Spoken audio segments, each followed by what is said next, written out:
Svitlana, it is one of our last shows this year. If not our last, I hope not. Maybe we have one more. Let's see. But Mhm. what are we talking about today?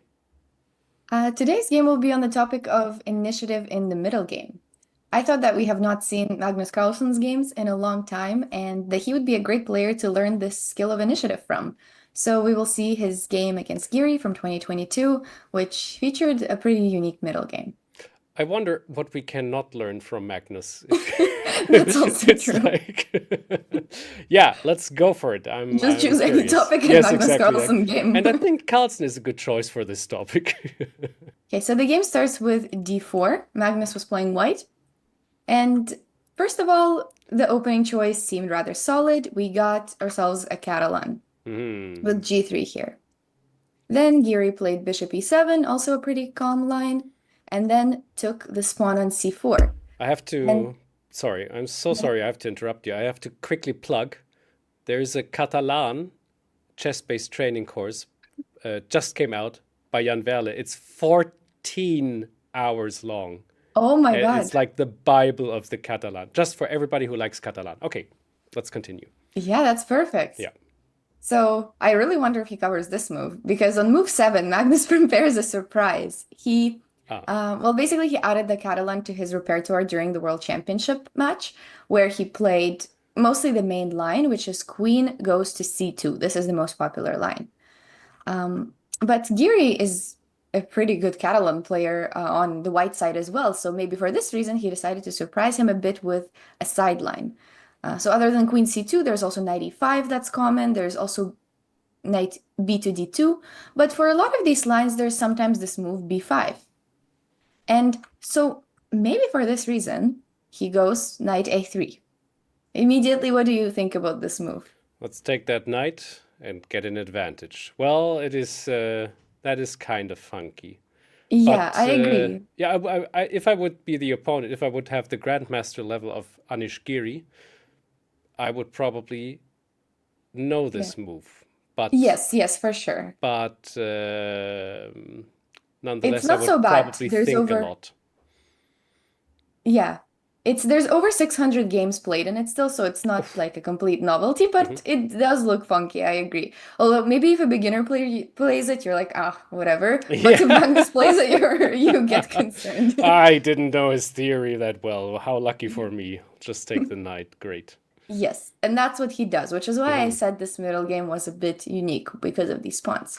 So Black goes and bishop to d7, and they need to complete this development, is which is not that easy on this side. So what do you think Magnus intends to do with this pawn setup? Well, he has an open file for the rook, and Mhm. I guess it covers the knight to c6 move a little bit better. Mm. Oh, you mean what is his plan? Maybe he wants to push them forward at one point even. So yeah, actually, part of the plan here would be a4, which is Aha, what he played. It's not a very common move, but his idea was to play a4 and bishop going to a3. that's cool. So a bit of a cool place for the bishop. Although something like knight e5 would follow regular Catalan ideas. Hmm. So then he goes a4, the bishop comes to c6, and bishop to a3. So at least we got an interesting setup. And for now, they both made some typical Catalan ideas, but the position is somewhat strange. You don't often get this pawn structure willingly. It's White can basically get this pawn back with queen to c4. So remember that you oftentimes sacrifice this pawn on c4 temporarily in the Catalan. But here you would, if you take it, you would immediately lose it with knight to b6. Yeah. So Black goes a6 for now with a big threat of b5. And my question is, would you ever take this pawn on c4 and sacrifice on a4?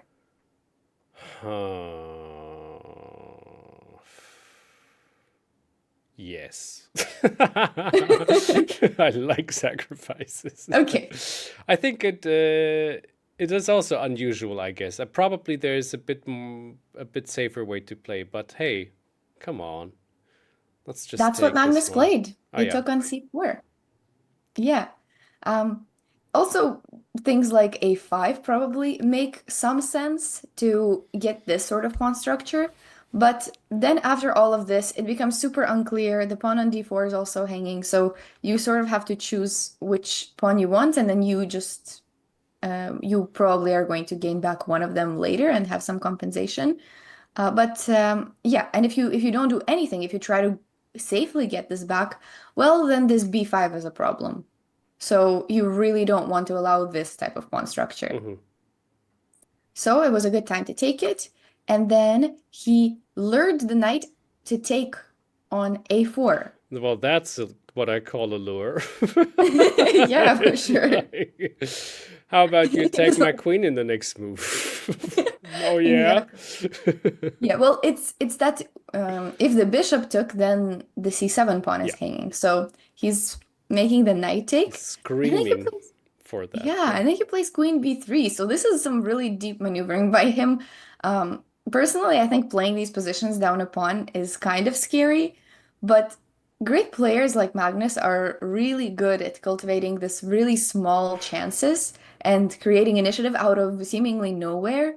And that's what we will observe in this game. This is And actually, the more I look at it, the more insane I think it is. Because of course he cannot play like one normal player like me would ask, like, why can't he play like queen to b3 immediately? He's losing a tempo. But he cannot, because now the bishop can actually take instead of the knight and attack the yep, queen. And then that's of course a little better for black. yeah, so So he wants the yeah, queen to be on this more optimal square, I exactly. guess. Yes, so Funky. after queen to d5, this is a huge, I think, one of the most decisive moments in the game, um, because that's what determines sort of how the rest of the middle game is going to go. So, what would you play, I and think what would you knight consider? knight e5 gives a very good advantage for black. Yes, that is true. Seriously, Good consideration though to get oh, he that. didn't take the queen. Okay. Wait, So so how about well, the question is queen swap or not. I guess the queen swap is not very good because white has this playing at the moment. Yeah, the initiative is with white right now. And of course the queen was placed to b3 for a reason.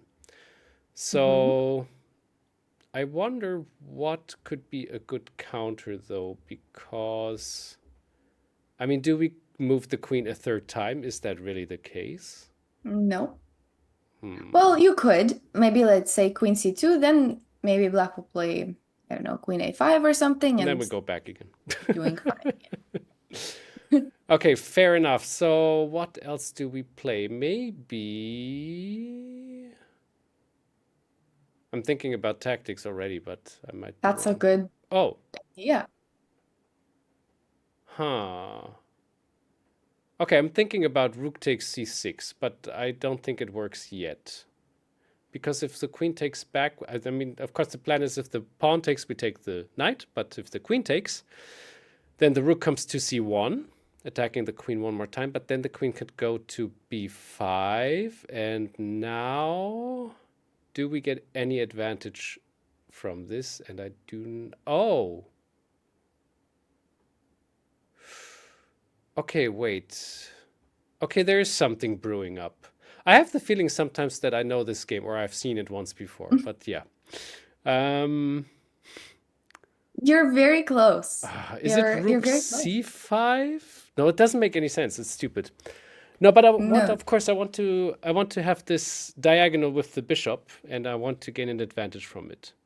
Yeah, so you're right about rook c6. That's exactly the move that I wanted you and also the viewers to try to calculate and to find. Huh. Rook c6 is good. Oh, Um, I just didn't maybe calculate it correctly enough. Maybe there's other things that are worth consideration. I don't really, but yeah, you have to sort of really do something quickly because of this queen trade. Yeah. Maybe knight h4 you could consider Oh, to yeah. try to win the pawn on c7 at the end of all of this. Um, so something like this may be possible. Yeah. But then black gets knight to e4, which is really unpleasant. And we don't get all of these same tactics going on, and this knight is a bit out of place. So, yeah, and once you Wow. look at that, then you just have to decide something very quick, and you're right about noticing the tactics. Rook c6 is good. Then, of course, you mentioned correctly that this doesn't work. This is probably winning for white Mhm. with the two pieces. And well, this is also bad because we get the knight for free for free. Well, for two pieces for the rook.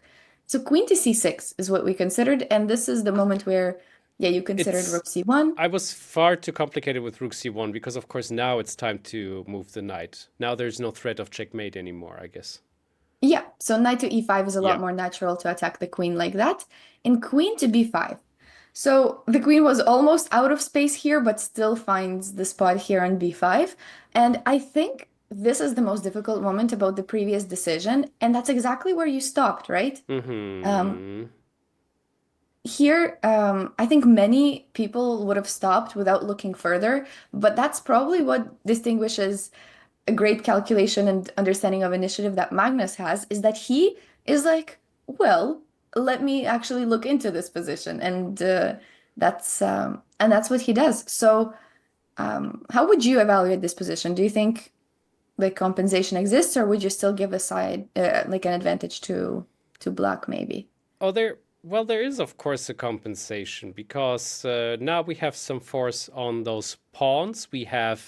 It's still early in the game, so we have this. Yeah, we our rook is missing, but we have so Mhm. many. So now the only difficult part is now what to do next of all the options we have, and I think Yeah. black has to act on White's ideas and plans. And that's Yeah. so the initiative is there for now, but if Black defends perfectly well, maybe Black has an advantage. Or maybe the engine would say Yeah. Black is better. It's actually equal, so the Oh, compensation does exist insane. even for the engine, but it's like these games are great to watch, so that like Magnus can do his thing, and we're gonna see why the compensation exists. Exactly. Let's unfold the power of Magnus and why. Yeah.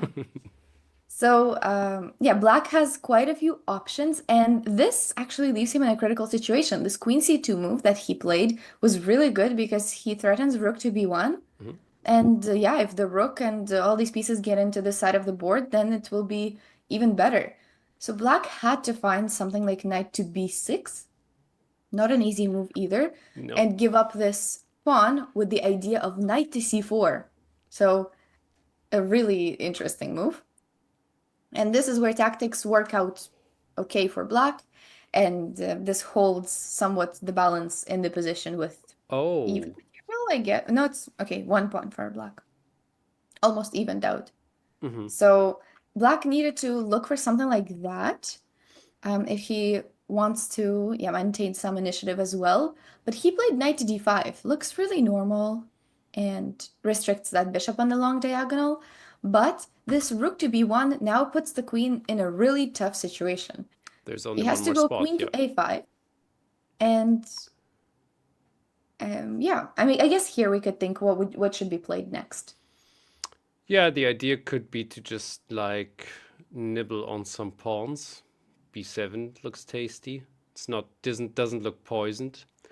Uh-huh. But as I said earlier already, White has so many initiative and so many plans and so many ideas. You could also just I don't know what happens after. Hmm. I mean, we could also technically try to capture the queen. Is that an option? Bishop. I mean, knight c4, but then the queen can go Hmm. to c3. But then we Hmm. take a Yeah, knight. That's not possible, is it? I knight think so. c4. Knight c4, queen Yeah. c3, queen takes a4. Hmm. But then we have to be careful because there's b5 maybe. Oh, it's Yeah. very complicated. Okay, I don't want to delay this for too long, but yeah. No, it is very complicated. All of these are super complicated, and Hmm. maybe I'll include them in the game analysis too, so Okay. that people can look on the ChessBase website and look through the game themselves too. But it was actually his solution was actually completely different. He plays bishop to d5, which was a slight inaccuracy, but bishop e4 was actually maybe even cleaner. And the point is that he gets this better version of bishop d5 Okay. by by provoking g6 because they have to defend Oh. h7. And if h6, then there's a huge issue with this. Remember that this bishop is still like lurking here on Yeah, you f8, cannot go to 8. f8 anymore. How cute. So Nice that checkmate. is even mate. Very, very rarely seen. Right. And he provokes this g6 and then take on d5.